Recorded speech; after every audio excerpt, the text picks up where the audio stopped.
Good afternoon, you with Newsfeed. Glad you're with us this afternoon. Of course, most of the events today focusing on the situation in Cape Town, ahead of President Cyril Ramaphosa's State of the Nation address. Perhaps the most important that we've had in the last little while. It comes as we grapple with the scourge of corruption.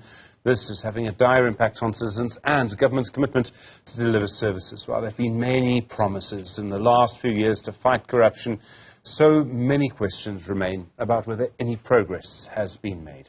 Mbali Thethani joins us now. She's standing by with the latest on this. Mbali, good afternoon to you. There can be no doubt that corruption is one of the big issues facing us and facing the President ahead of his State of the Nation address.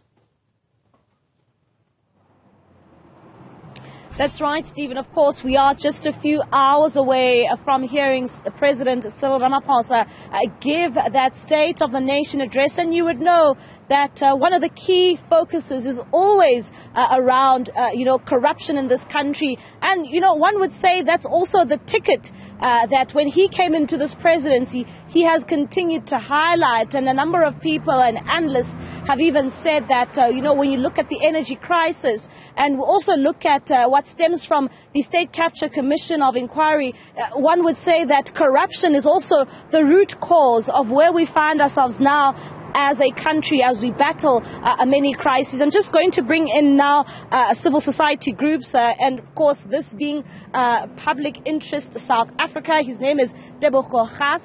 Tebogo, thank you so much for joining us here on Newzroom Afrika.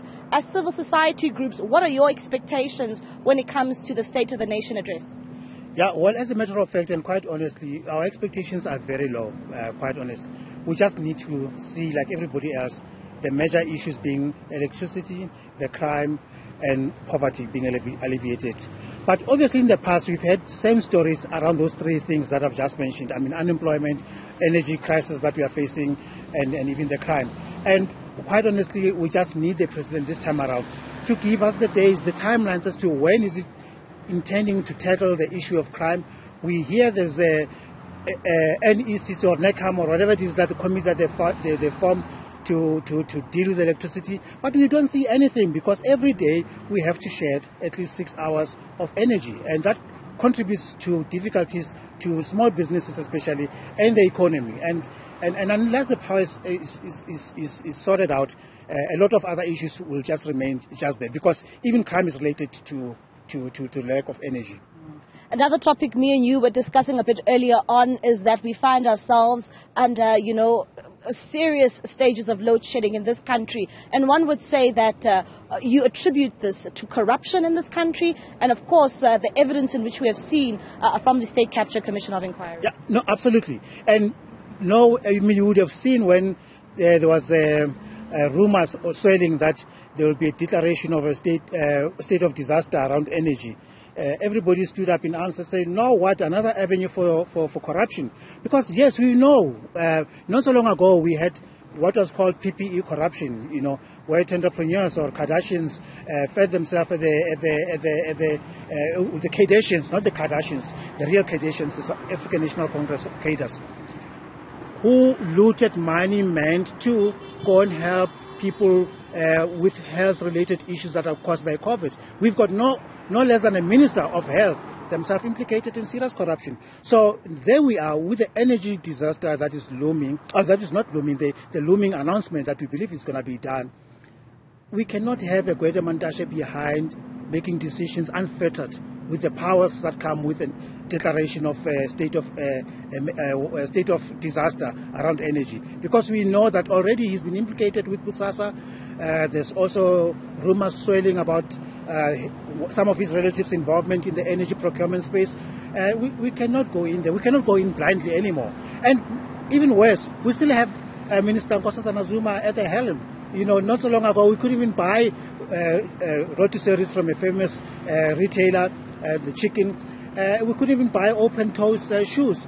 Now we're going to have even much more disaster, because it would mean things like procurement of solars for households, or even generating solar and selling it back into the state, might just be elevated to serious problems if we do have a state of disaster or state of energy disaster declared. So, quite honestly, Mbali, we are emaciated. We are emaciated people.